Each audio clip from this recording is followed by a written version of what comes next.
They say that every crisis brings opportunity. But let's be real, right now, it does feel like we've got an awful lot of crises.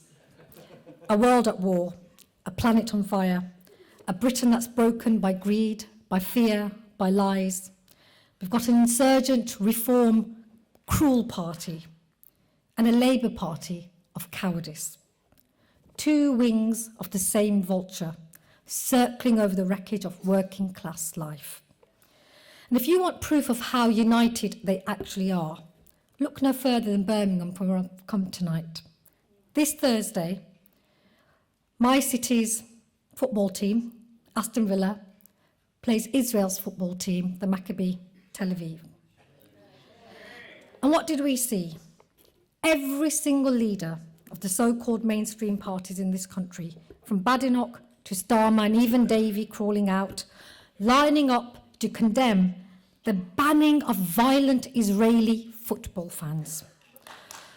Not a word about the safety of Birmingham's Muslim communities, not a whisper about the record of those fans, most of whom will have been IDF trained, whose violence and vile racism is well documented. Just recently in Amsterdam, where we heard their chants of death to Arabs, gloating over the murder of Gaza's children and threatening the rape of Arab women. But instead, they were busy smearing us, painting Birmingham Muslims as anti-Semitic, as violent as the problem. Let me tell you, my city is not the problem. The problem is leaders who see more danger in a child or elderly person waving a Palestinian flag than in a government dropping bombs on the children of Gaza.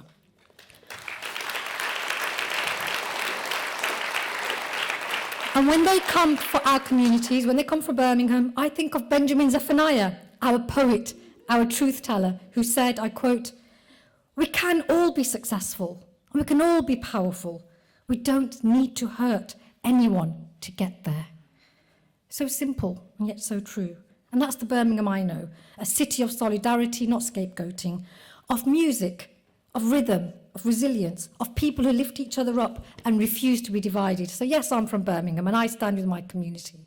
I stand with the striking bin workers who have been told shamelessly by a Labour-led council to take an £8,000 cut in their wages. I stand with children of my city of Birmingham, where again, shamelessly, 130,000 of them go to sleep hungry at night in the world's so-called sixth richest country. And I make no apology for standing up for justice everywhere, including Palestine. And that's what this party, if it means anything, must stand for too. When your party launched, before even the name Your Party was official and still isn't official, over 800,000 people signed up, because that is the thirst, the need of people up and down this country. There's been a genuine enthusiasm, and I believe, and I declare unapologetically that as chair of the interim organising committee at that time, and Andrew was there, Mark was there, where we thrashed out this vision and we nudged Jeremy, and we were really enthusiastic about the idea of Zara Sultana, voice of the new generation, being part of this movement right from the start. And that energy was infectious, and that vision is real, and still is. Alongside many of you, I've been heartbroken, frustrated, devastated, I admit, to see the infighting at the top, the legal threats, the control and the cliques, the same old tide politics that broke, actually, left so many times. That's before even the establishment came for us, and we were girding ourselves for that. So I know it's demoralising. But the 50,000 people who have signed up, and I honestly believe it should have been 500,000. And had we not had that infighting, I believe that's where we would be. But it's all very well saying woulda, coulda, shoulda. We've got to deal with realities. And the fact that you are here, and the fact that I know, because I'm still going up and down the country, in places like Manchester, Sheffield, as well as our coastal towns, right up in Glasgow, people are still determined, getting together, thrashing out what the vision should be. And actually, we always say, don't we, this party should be bottom up. It still is. Because no matter how flawed, and all of us are flawed as humans, let's be real. You know, if we were going to rely on somebody else to save us, don't do that. We should have learned that before anyway. And as a mother, I can say, giving birth is never easy. And I think we're seeing some of those birthing pangs. And watch for the terrible twos when they come as well. So we've got to think of the longer term here and not get disheartened by the setbacks that we're seeing. And I'm actually proud and grateful at seeing the insurgency of the Green Party, as when we were beginning to think about the idea of launching this new party on the left, when we saw the vacuum, there was no guarantee that Zach Palanski was going to win, and we didn't know what kind of leader he would be. I don't see that as a threat. I see that as an opportunity.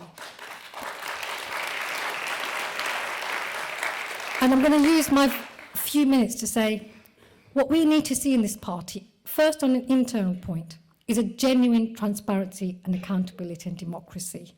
We know when we don't have those, that we will fail. And that takes discipline, actually. It takes generosity, it takes compassion, all these wishy-washy sounding words, which are actually flipping difficult to enact.